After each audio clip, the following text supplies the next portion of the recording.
যিহেতুকে মহানগৰী আমি বিভিন্ন প্ৰান্তৰ যি কৃত্ৰিম বানৰ পৰিৱেশ আজি 5টা দিন হৈ গৈছে সেই ভয়ংকৰ সোমবাৰৰ দিনটো তাৰ পাছৰ পৰিৱেশবিলাক আমি দেখুৱাবলৈ যত্ন কৰি আছোঁ কলাক্ষেত্ৰৰ সমীপৱৰ্তী যিসমূহ স্থান তাৰ আমি পৰিৱেশ দেখুৱালোঁ আৰু শেহতীয়াকৈ আমি বাঘৰবাৰী এটা অঞ্চলত উপস্থিত আছোঁ ইয়াৰ পৰিৱেশটো দেখুৱাইছে ভিডিঅ' জাৰ্নেলিষ্ট অজয় আছে মই যিটো স্থানত এই মুহূৰ্তত থিয় হৈ আছোঁ এখন গাৰ্ডৱাল আপোনালোকে যদি চাই প্ৰায় 100 মিটাৰ এই গাৰ্ডৱালখন ভাগি গৈছে আৰু ভাগি যোৱাৰ মূল কাৰণটোৱে হৈছে পানীৰ যি আচলতে জোৰ সেই পানীৰ জোৰত এক প্ৰকাৰ গাৰ্ডৱালখন এনেকৈ খহি পৰিছে আৰু যাৰ ফলত এটা বিস্তীৰ্ণ অঞ্চল প্লাবিত হৈছে পানীত আমি প্ৰথমতে সেই পৰিৱেশটো দেখুৱাই লৈছোঁ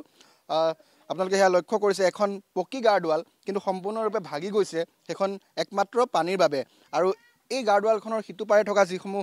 লোক তেওঁলোকৰ ঘৰত কিন্তু এতিয়া প্ৰায় এআঁঠু এককাল পৰ্যন্ত পানী কেইবাঘৰো লোকে আচলতে তেওঁলোকৰ নিজৰ ঘৰত থাকিব পৰা নাই তেওঁলোকে আশ্ৰয় শিবিৰত থাকিব লগা হৈছে আৰু পৰিৱেশ এই মুহূৰ্তত দেখুৱাই গৈছোঁ আৰু যদি চাওঁ আমি যিটো প্ৰান্তত পানী মানুহে এই মুহূৰ্তত সাঁতুৰিব পৰা এটা পৰিৱেশ কেনে সাগৰ সদৃশ আচলতে পৰিৱেশ ইয়াত মানুহে সাঁতুৰিব পাৰিছে যিটো স্থানত বৰ্তমান পানী প্লাবিত হৈ আছে আমি দেখুৱাইছোঁ অৰ্থাৎ কি ভয়ংকৰ হাৰত পাহাৰৰ পৰা পানীসমূহ নামি আহিছিলে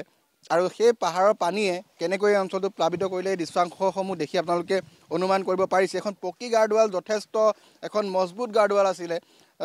কিন্তু সেই পানীৰ জোৰত ভাগি গৈছে আৰু আমি যদি চাওঁ বিদ্যুৎ পৰিবাহী যি খুঁটাসমূহ আছে সেই খুঁটাসমূহো কিন্তু এই মুহূৰ্তত ভাগি যোৱা পৰিলক্ষিত হৈছে যিটো স্থানত আপোনালোকে পানী দেখিছে বা বিদ্যুৎ পৰিবাহী তাৰ ভাগি থকা দেখিছে এই স্থানত কেইবাঘৰো লোকে বসবাস কৰে এইটো এটা ৰাস্তা তেওঁলোকৰ ঘৰলৈ যোৱা এছোৱা পথ আছিলে কিন্তু বৰ্তমান সেই পথ নদীৰ ৰূপ লৈছে অৰ্থাৎ পানী সেইটো দিশে আচলতে গতি কৰিছে সেই অঞ্চলত যিমান কেইঘৰ লোক আছিলে তেওঁলোক সম্পূৰ্ণৰূপে এই মুহূৰ্তত প্লাবিত হৈছে মই স্থানীয় যিহেতু লোক আছে অকণমান জানিম দাদা বৰ্তমান কেনেকুৱা কি ব্যৱস্থা কৰা হৈছে আপোনালোকৰ কাৰণ কেইবাঘৰো মানুহ এতিয়া পানীৰ তলত আছে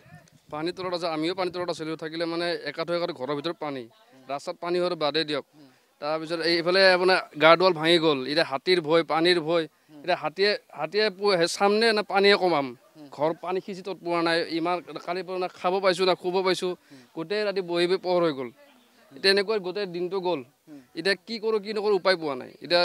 যদিহে আমি বিধায়কক কৈছোঁ বা কাউন্সিলৰক তেখেতক অনুৰোধ জনাইছোঁ যে আমাক এইখিনি শীঘ্ৰে আমাৰ ৱালখন অতি মেৰামতি কৰি দিব লাগে আমি এইখিনি জানো আৰু কোনোবাই খবৰ লৈছেনে এই মুহূৰ্তলৈকে বৰ্তমানলৈ কোনো অহা নাই বৰ্তমানলৈ কোনো না আইন প্ৰশাসন আহিছে না কোনো বিধায়ক আহিছে না কাউন্সিলৰ আহিছে কোনো অহা নাই খোৱা বোৱাৰ ব্যৱস্থা আপোনালোকে কৈছে যে খাবলৈ আপোনালোকে বনাবলৈ ঘৰৰ ভিতৰত পানী গতিকে কিবা সাহায্য তেনেকুৱা পানীৰ বটল এটা হ'লেও বা কিবা পাইছে নেকি না কোনো দিয়া নাই সাহায্যটো কোনো নিদিয়ে বাৰু ইয়াতে কোনো খবৰে ল'ব অহা নাই যাতে সাহায্য কোনে দিব আহিব আজিলৈকে এতিয়া কালিৰ পৰা আজি দুদিনৰ পৰা পানী ডুবি আছোঁ এতিয়ালৈকে কোনো খবৰে ল'ব অহা নাই আৰু সাহায্য দিয়া বাদেই দিয়ক দাদা অকণমান জানিম কালি এইটো পৰিৱেশ হৈছে আজি চবৰে ঘৰত পানী সোমাই আছে এই মুহূৰ্তলৈকে গতিকে খোৱা বোৱা নিশ্চয় আপোনালোকৰ এতিয়া বৰ্তমানতো একো চৰকাৰৰ ফালৰ সুবিধা পোৱা নাই এই ৱাল চোৱাল ভাঙিলে আপোনাৰ এই কাৰেঙৰ তাঁৰ ভাঙিলে 2 দিন ৰাতি ধৰি লাইন নাই